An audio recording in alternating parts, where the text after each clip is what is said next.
إذ قال يوسف لأبيه يا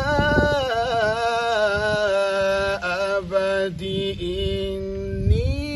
رأيت 11 كوكبا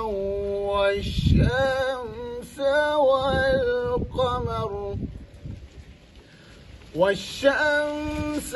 والقمر رأيتهم لي ساجدين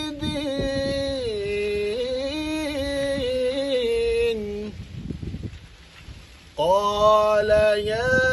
بني لا تقصص رؤياك على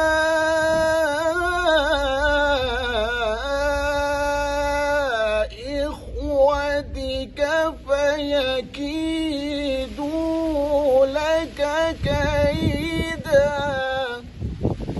إن الشيطان للإنسان